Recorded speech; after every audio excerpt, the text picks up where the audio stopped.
Hello and welcome to Dear Goddess. I have been waiting so long to say this. And if you're new here, which there's a good chance that you are, because this is the first episode of Dear Goddess, except this isn't really a new podcast. It's more of an evolved podcast. So perhaps you were here during the Dear Dumb Bitch days. And if you are an OG Dear Dumb Bitch listener, welcome. If this is your very first episode and you just discovered the show, welcome. Truly, like welcome from my heart to yours. If we haven't connected yet, I'm Kel. I am a life transformation coach for women. I help women navigate challenges and adversities in life, such as toxic relationships, and use it as a catalyst for awakening, transformation, healing, and divine reinvention. I am also a best-selling author, an international speaker, and a podcast host. So, if you were around for the Dear Dumb Bitch days, then you probably know that I released the final episode of Dear Dumb Bitch last June, literally exactly 1 year ago today. So, Dear Dumb Bitch was around for about 2.5 years, and there's still 159 really, really powerful episodes. But I decided to end Dear Dumb Bitch because it no longer felt aligned with who I had become along the way. And when I first started Dear Dumb Bitch, it was really like this clever, at least I thought it was clever. And actually, pretty much everyone else thought it was clever too. That's one of the reasons why I had a bit of resistance letting go of Dear Dumb Bitch because I would tell people the name and they'd be like, oh, it's so funny. And I'm like, I know it's trademarked, right? But when I began Dear Dumb Bitch, it really represented this metaphor for the ego, right? Like Dear Dumb Bitch, kind of like Dear Diary, but dear dumb bitch, because we all have an inner dumb bitch that's teaching us life lessons when we actually pay attention. Can you tell I've said that more than a few times? I loved creating Dear Dumb Bitch and really just sharing all of my own personal life lessons and the subsequent perspective shifts that I experienced. And somewhere along the way, I started to feel this resistance towards recording Dear Dumb Bitch. And I talk more about this in the final episode, RIP, Dear Dumb Bitch, Rest in Power, which you can still listen to, right? Like all of those past episodes still exist. It just is now falling under the Dear Goddess branding. I felt this resistance to continuing Dear Dumb Bitch. And like most of the times in my life, I've tended to ignore resistance or just push through it. Except resistance is always a sign to pause and to get really curious about why is this resistance happening? Why am I experiencing this resistance in my life? And when you lean into resistance, instead of leaning out, which is what we tend to do, we either like tap out and like avoid it, or we just like try to push through and go right through it, which actually just creates more resistance. But when we lean in with curiosity, we can see what's really happening. And when I got honest with myself, it was that Dear Dumb Bitch no longer resonated with this version of me.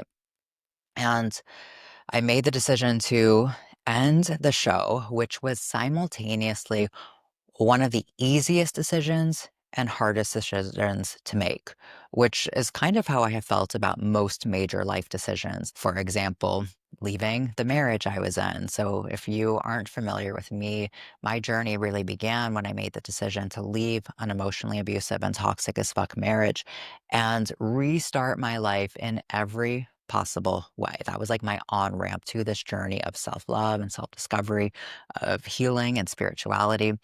And making that decision was so obvious, such an intuitive yes, but also there was so much fear attached to it. And same thing for moving across the country, moving across the world, changing careers. We oftentimes resist the decisions that are in alignment with our highest path and with our highest timeline because those are usually the decisions that are going to create massive change in our life and require us to step into the unknown, to step into the unfamiliar, which can feel really scary. And makes sense why we would avoid that. So the decision to end Dear Dumb Bitch was so easy and yet so hard. And I can still remember recording the final episode and just the grief that I felt. And that grieving process really, really continued because I wasn't just grieving the end of the show. I was really grieving the past versions of myself and those identities. And this is the part of the healing journey that we tend to want to fast forward and tend to want to just skip over. So, as I had the awareness that I needed to end Dear Dumb Bitch, it wasn't because I didn't love podcasting. It wasn't because I didn't love creating episodes and sharing them. It was really just this disconnect that it was no longer aligned. The name, the brand, the energy. So I knew that there would be another podcast, but I didn't know what it would look like, what it would be called. I didn't know when, but I knew I couldn't keep pushing through that resistance. I couldn't keep recording episodes and telling myself it was fine. And meanwhile, thinking like, okay, I'm going to feel inspired and the next name is going to come through and I'll just hop from Dear Dumb Bitch to the new one, right? Which is so often what we try to do when we're navigating changes in life. And there's a few reasons for this, like this tendency to want to go from a relationship ending to being in a new relationship, or perhaps a job ending to a new job. Society glorifies new beginnings. It's almost like shiny object syndrome of what's next. And we're always racing to what's next. But the challenge with racing to what's next is we don't get to fully close out what was. And endings aren't that fun. There's usually some kind of loss involved, but new beginnings are more shiny, they're more fun, they're full of possibility. So it's very natural as humans to have this tendency to gravitate towards new beginnings and to what's next.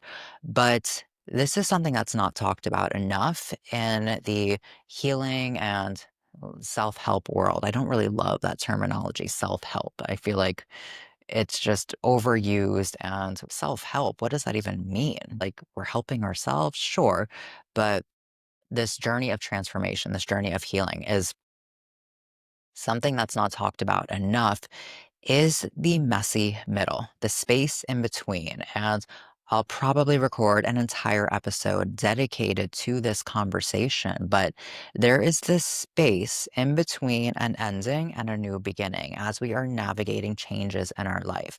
And this is the part that we usually try to press fast forward and speed up because it's uncomfortable as fuck. It's uncomfortable being in this void of the unknown. And this is essentially where I've been for the past year, between the space of Dear Dumb Bitch ending, knowing that there's gonna be another podcast, and not knowing what that looks like.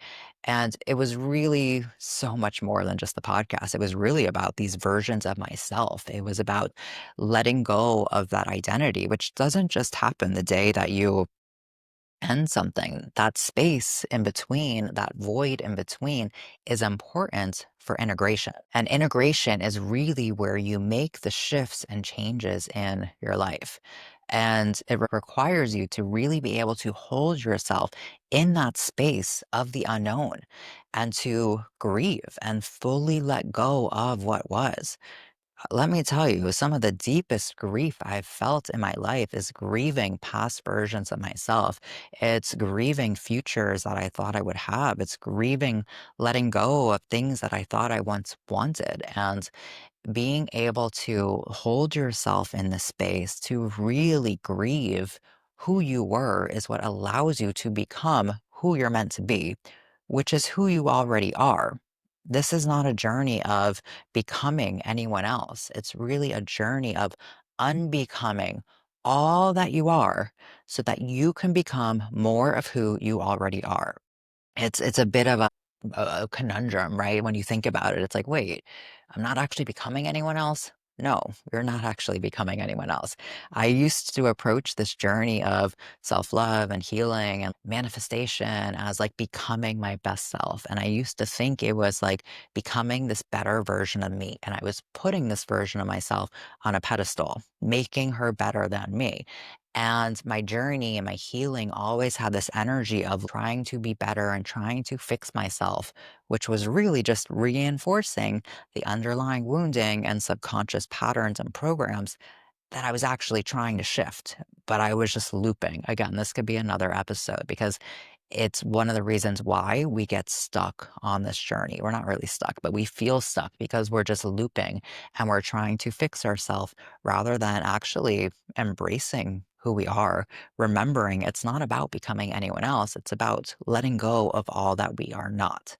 And this requires us to let go of past versions of self, to grieve those past versions of self. Like, have you ever attended the funeral for your past versions of self? It feels so tragic, but it also feels so liberating because what happens is you get to integrate all of these fragmented pieces of self and return them home to your heart. And this is what happens in these transitions. And we don't acknowledge transitions enough in our current reality that's moving so fast. We live in a very fast moving world, especially as technology advances faster than we could even process it. And there's artificial everything. But these transitions are so, so important because they're the bridge. And this is where real change and evolution happens. So this space in between, this void, the unknown, this is where possibility lives, but it's also the place that's like uncomfortable. And this is where I've been for the past year. I used to begin episodes of Dear Dumb Bitch with general life updates, and I'm not going to do that for this first episode because the life updates would be days long. There's so much I've experienced this past year. I mean, I did a 14-day water fast here in Bali. I sat with ayahuasca in Costa Rica. I lived in Costa Rica for a few months. I started my surfing journey. I've had friendships and relationships, and I have been on a journey of celibacy. I've just been exploring so many edges of myself. So I'm going to save these life updates for future episodes because more so than just catching up and telling you what I've been up to, I've learned a lot of lessons, like truly transformative lessons. I've sat with other plant medicines and amphibian medicines, and there's just been so much potent healing and shifts happening within me. And I'm really honored and excited to share this with you, but these will be future episodes. So, the significance of holding yourself in the space of the unknown is that it allows what you desire and that clarity to drop in. So, what happens so often when we're in this space is it feels uncomfortable. So, we reach for what's familiar, we reach for what was rather than holding ourselves in the space. The universe fills space in. We don't really like empty space. But when we can hold ourselves in this space, we allow new ideas to drop in. So, I knew there would be another podcast. I knew there would be a new name. And I started a few months after ending it trying to think of new names. And I had a list of all different ones, but none of them really felt quite aligned because they were coming from my mind. They weren't coming from my heart. I was trying to think the ideas. And our mind is a really beautiful tool, but so often our mind thinks it's in charge and it kind of just takes over and tries to control everything. Maybe you can relate. And really, our mind is meant to be in service to our heart. So all of these names were coming through and they were like okay names, but they just didn't feel quite aligned. And then Dear Goddess came through and it just seemed so obvious. It was like, duh, like, of course, from Dear Dumb Bitch to Dear Goddess. And it just made so much sense. It was just like an intuitive soul knowing that this is what it's meant to be, especially because Dear Dumb Bitch spoke to the ego. And as this version of myself, I don't want to speak to your ego. I want to speak to your higher self, to your soul, to that ancient part of you that knows. And I want to awaken and help activate those deep inner knowings. I want to speak to your goddess. That's who I want to talk to. So it just made sense to have this evolution from Dear Dumb Bitch to Dear Goddess. So the name came through. I started playing around and designing the cover. And I'm like, okay, so it's coming. I don't know when. Like, I don't know when I'm going to release the first episode, but it's starting to drop in. And then I realized that my podcast mic was just MIA, it was missing. So I'm like, that's weird. I usually tend to be very organized with my stuff and very responsible with my stuff. Maybe it's first daughter syndrome. Maybe it's some other coping mechanism of trauma. Maybe it's just I like to take care of my shit. So it was weird that I couldn't find my podcast mic. And I'm like, did I bring it with me to Costa Rica? Did I perhaps leave it there? I don't think so. Either way, it was MIA. So I'm like, okay, I need a podcast microphone to record a podcast. Although the irony of it is, I'm not even using a podcast microphone. I'm using this cute little fluffy microphone right here. But anyway, I was going to Portugal. So I had my mom who was also going to Portugal. It was this beautiful family trip. We can talk about that in another episode because so much came through on that Portugal trip. But I had her order me the podcast microphone to bring with her because there's no Amazon in Bali, and there's just lots more options in the US. And I thought I was ordering the one that I had before, except in a new color. So I wanted a white one. And she gets it and she tells me it's really big. And I'm like, yeah, I know. It's just like a big thing. And the last one was kind of big. It was a little bit bulky and heavy, but she brings it to Portugal. And when I saw this thing, I almost shit myself because it wasn't just big, it was huge. Same exact microphone, except it was probably at least 5 times the size. And I'm like, oh, wow, you weren't joking. It's fucking big. So I have a big ass microphone, which makes sense because the podcast is getting an upgrade. You might be noticing there's video now, which, oh, that's been an edge to explore as well. I'll talk about that here in a moment. But yeah, so get this big ass microphone, bring it back to Bali with me, and still am not recording. And I'm like, okay, interesting, right? Like you say you want to do another podcast, you have the name, you pretty much have the cover designed. You now also have a podcast microphone. What the fuck are you waiting for? And now this is where I had to call myself out on this procrastination. And maybe you can relate. Maybe you've had some type of goal or vision for yourself or something that you want to do, and then you freeze and you don't do it. And it's frustrating because it's like, I want that thing, but why am I not actually moving towards it? Why am I not actually taking the aligned action to move towards the thing that I say I want? And this is really, really frustrating. And this is also where self awareness can almost be more frustrating than not knowing. Because it's like once you see it, you can't unsee it. But at the same time, it's like, what's happening here? So procrastination is always something to get curious about. And there's usually two reasons why we experience resistance in life. And procrastination is a form of resistance. So we experience resistance because something truly isn't aligned for us. And our intuition, our higher self are pulling us from that because it's not aligned. Sometimes that's why we experience resistance. Another reason we experience resistance is because we are holding ourselves back because of fears and doubts. And that's really a reflection of our nervous system. And that's one of the main reasons that we procrastinate. It's a form of self sabotage, which I don't love that terminology because self sabotage is really, it's like a form of toxic love from our ego. It's our ego trying to keep us safe in survival patterns because something doesn't feel safe for us. And again, this could be another episode because it's really powerful to understand what self-sabotage is, what it isn't, and how to move through it. But it makes sense. I felt some resistance towards actually recording the podcast. I mean, to be quite honest, this episode that I'm recording right now is scheduled to be released in about less than a week. Now, this is my third time recording it. We'll talk about that in just a moment. But I gave myself, I don't want to say a deadline, but it just felt really aligned to release the first episode of Dear Goddess exactly 1 year after Dear Dumb Bitch ended. And as that time is approaching, I'm like, okay, like I got to do this. And I'm like, but why am I not doing this? And this is where the excuses came in. And excuses are usually a sign that that procrastination and that resistance are coming from a fear-based ego response, which is really our subconscious programming trying to keep us safe. It's our nervous system trying to keep us safe because something feels scary, something feels uncomfortable.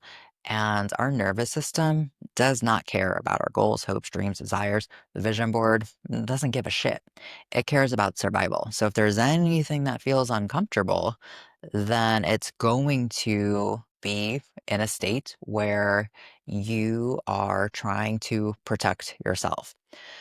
So for me, knowing that I wanted to include the video definitely felt like a new edge to explore. It's a new level of being seen, a new level of expression, a new level of speaking my truth. So when the excuses started, I'm like, oh, I see what's happening. It was like, I don't really have a cute place to record. It's like, yeah, maybe not, but you can reserve a place. Like, look, I have cute plants. These plants have actually seen better days. But yeah, could reserve a place. Okay, cool. I don't have a camera. You could actually borrow a camera. You have friends who have cameras. You can reserve a camera, right? Like we tell ourselves these excuses and we let them hold us back because we actually believe them. So this is my third time trying to record this episode. The first time I was like, all right, you know what? Enough is enough. We're just gonna do the thing. You've been preparing your nervous system for this. I've spoken on stage. I don't know why. For some reason, the camera, when I'm with myself, just feels so awkward.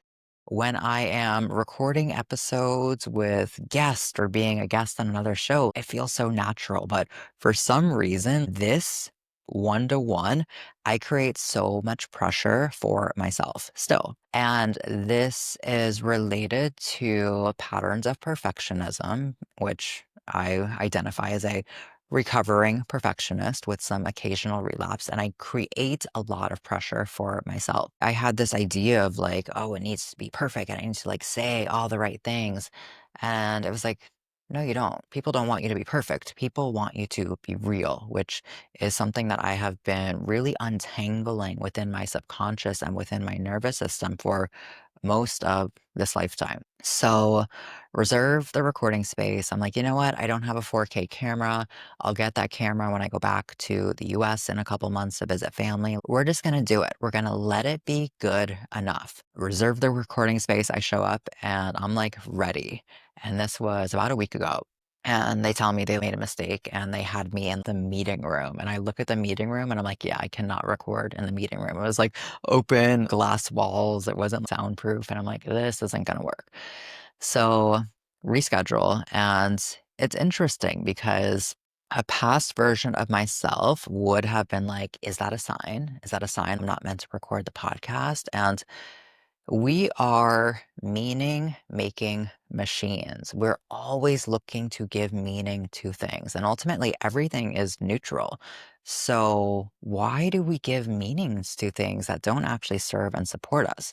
So, instead, I'm like, actually, I think I didn't record and there was a miscommunication with the room because I'm actually meant to get a decent camera and to not just let it be good enough and to actually really give the show the energy and the respect that it deserves.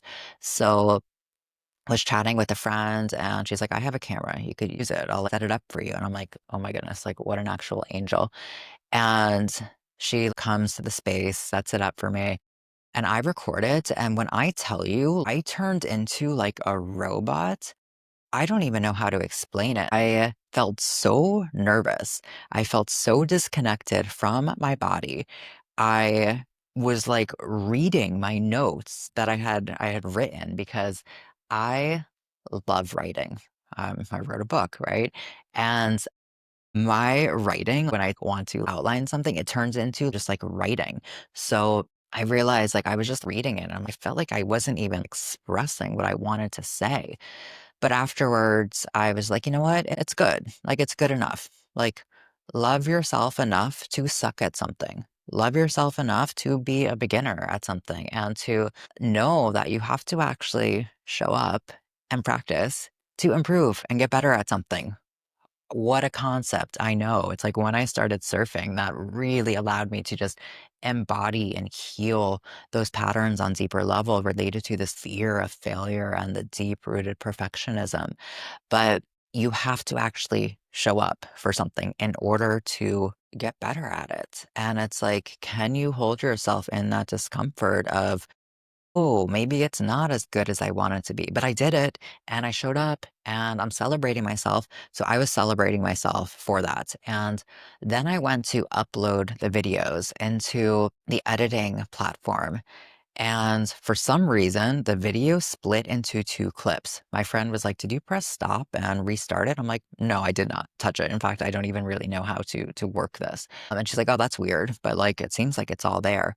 So when I went to upload it, one of the clips would not upload. It would, like, upload, and then it was processing, and it would get stuck at, like, 99%. And I'm like, "You're so close. You can do it." And it just would not upload all the way. So I'm like, you know what? I think this actually is a sign that I am meant to record it again. Not because the first one wasn't good enough, not because I'm not good enough, but because I know I can actually show up from a more grounded and authentic place. You're not watching or listening to hear me read from a screen. Like, that's not why you're here, which is kind of what I was doing. Like, you could literally like see me looking down. I'm like, oh, baby girl, like trust yourself to show up and to speak and to express yourself. And the weird part is like I do. Like I host group programs, I teach, and this was just a new edge for me to explore. So I'm like, all right, we're gonna do this. We're not gonna have any notes this time because I have this tendency to use notes as like this crutch.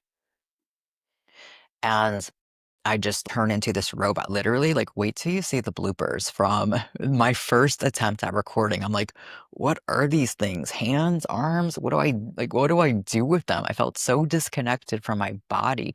And afterwards, I'm like, well, it makes sense you felt disconnected from your body. You were a bit dysregulated in your nervous system.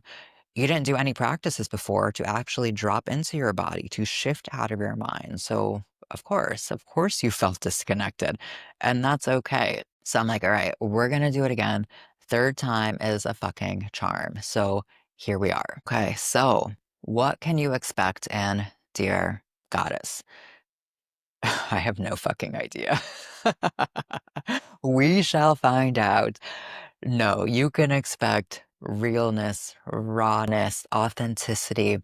You know, for me, I feel like so much of the self-love and the self-help world has really just been glorified and glamorized as like green juice selfies and like the highlight reel. And like, yeah, it is those things, but also, oh my goodness, it's a roller coaster at times. It's the highs, it's the lows, it's everything in between. And in a world of artificial everything, like it's shocking what AI can do for us. And I mean, there's like Instagram profiles of like fake people. I'm like, wait, but they're like doing things. Like, what does this even mean? It's almost hard to wrap your mind around it, but we don't need more artificial things. We don't need more superficial things.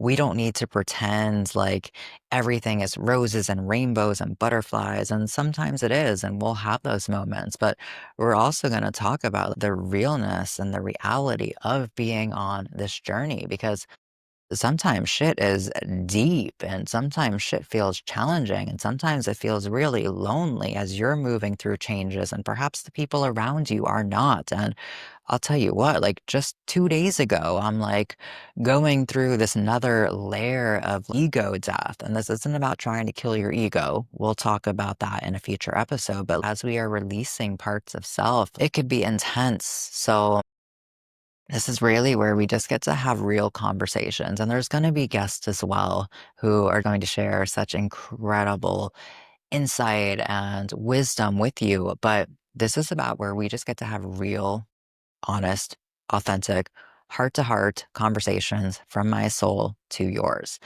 And This is really for the woman who's committed and devoted to her journey, but really from that place of love, not trying to fix yourself. We don't need to fix ourselves. We just need to remember that we are love and come back to that truth, come back to the fullest expression of ourselves and remember who we are before the world told us who we're supposed to be. So, this is not just a podcast. This is a portal. This is designed to be a transmission to activate codes and remembrance within you, and also to provide some humor and entertainment along the way because life is way too serious to be so serious. We don't need to be so serious about this. We could have fun too. Sometimes the most powerful transformation and healing happens through fun and play and joy. So I'm not here pretending like I have all of my shit figured out. In fact, I don't. I have no idea what my future looks like. And simultaneously, I know exactly what my future looks like. So I'm not here pretending to be some guru. And let me tell you, if anyone says that they are a guru and they know all the answers for you, proceed with caution. Proceed with caution because you are your own guru. All of the answers that you need are within. Absolutely. There's people that can support you and help you and be resources for you along the way. You don't need to do this alone, but like you are your healer. No one else can heal you. Like power yourself to really own that and to know that all that you need is within. So I am so honored that you are here. I am so honored to walk this journey with you and for you to see the continuing evolution of Dear Goddess in real time and to witness me and to allow me to share my heart and to support you on your journey. I have so many topics, so many episodes that are going to be so powerful. Cannot wait for you to listen. There's going to be new episodes every Tuesday. These first 2 weeks of the launch of Dear Goddess, we're going to have some bonus episodes as well. So make sure you click subscribe. I also have a review contest right now.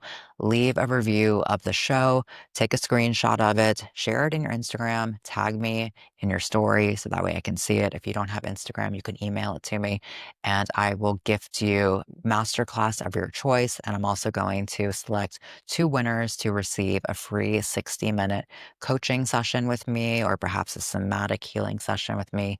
You get to choose.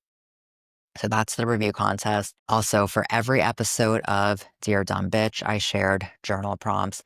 I'm going to continue to do that, but we're going to save that for email. So make sure you click the link in the show notes so that way I can send you that email with the bonus journal prompts and also some kind of embodiment ritual or practice that you can use because I don't want this to be just another podcast that you listen to. I don't want this to be just more information that you're taking in. So much of our healing and our transformation is trying to happen in the mind. We're trying to think healing, but it happens through embodiment. So I want to actually support you integrating and embodying what I'm sharing so that way you can really make shifts and changes in your life because you deserve that. So make sure you put your info below. I'll send you the email after the show is released. And also send me a message on Instagram. I love connecting with you. Let me know what resonated with you. And if there's any topic requests, anything you want to learn more about, let's have a conversation. I would love to connect with you. I'm sending you lots of love.